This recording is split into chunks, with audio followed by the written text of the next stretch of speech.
करौली जिले के टोडाभीम स्थित नांगल शेरपुर में मुख्यमंत्री श्री भजनलाल शर्मा का ग्रामीणों ने परंपरागत हल लेकर गर्मजोशी से स्वागत किया।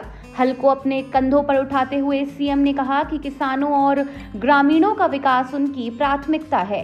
उनका विजन है कि हर किसान तक उन्नत बीज, सिंचाई सुविधाएं और प्रशिक्षण पहुंचे ताकि उत्पादन बढ़े और किसान आत्मनिर्भर बने। हेलीपैड पर मंत्री श्री जवाहर सिंह बेढ़म और डॉक्टर किरोड़ी लाल मीणा ने भी सीएम का अभिनंदन किया।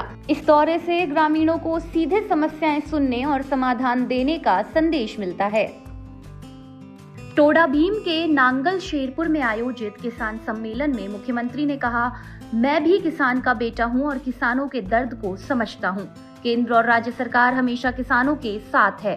किसान खुशहाल होगा तो प्रदेश भी प्रगति करेगा।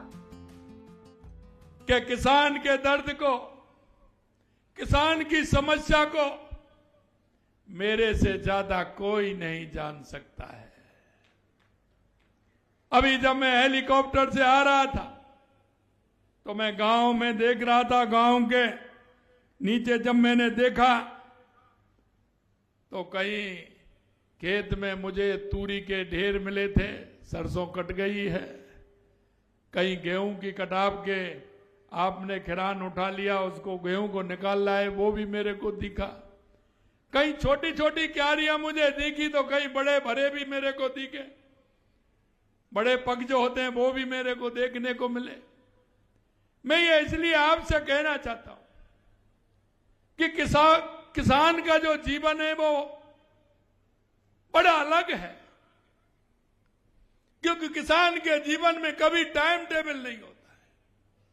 जब खेती का काम आता है, मेरा किसान सुबह से रात तक खेती में लगा रहता है।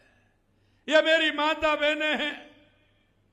मैं जानता हूं कि घर का काम भी करती हैं, रोटी पानी भी बनाती हैं, गाय भैंस की भी करती हैं और बराबर आपके साथ खेत पर भी काम करने के लिए जाती है। मैं ऐसी माता बहनों को भी प्रणाम करता हूं। मुख्यमंत्री ने कहा कि उनकी सरकार ने आते ही पानी की समस्या पर काम शुरू किया।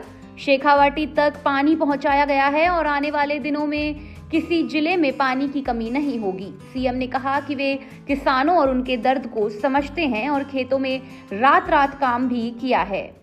मैं आपसे कहना चाहता हूं, हमने पूरे राजस्थान के अंदर, चाहे हमारा राम जल सेतु ERCB योजना हो, शेखावाटी में यमुना समझौता करके वहां पानी लाना हो, क्या बिहारी जी आए हैं, आप बीकानेर में रहते हैं, चाहे हमारी इंदिरा गांधी और गंग नहर हो, उसमें पहली बार 5,000 करोड़ रुपए दे करके उसका पानी हनुमानगढ़, गंगानगर, बीकानेर, फलौदी, जैसलमेर, बाड़मेर, नागौर, जोधपुर को पानी मिले, ये हमने प्रारंभ किया है।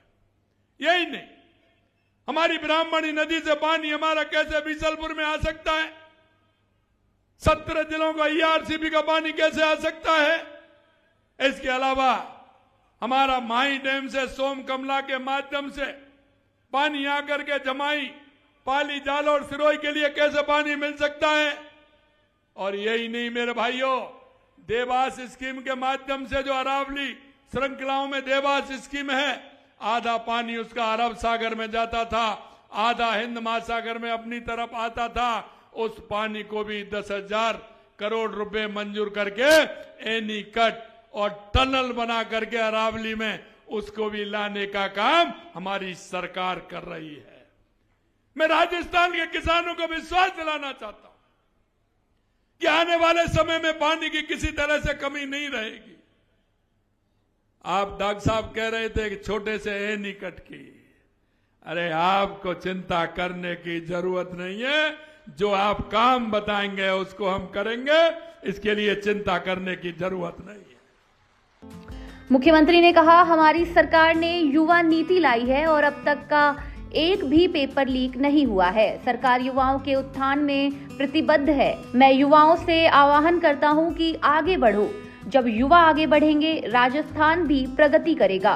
युवा नौकरी लेने वाला नहीं, नौकरी देने वाला बने।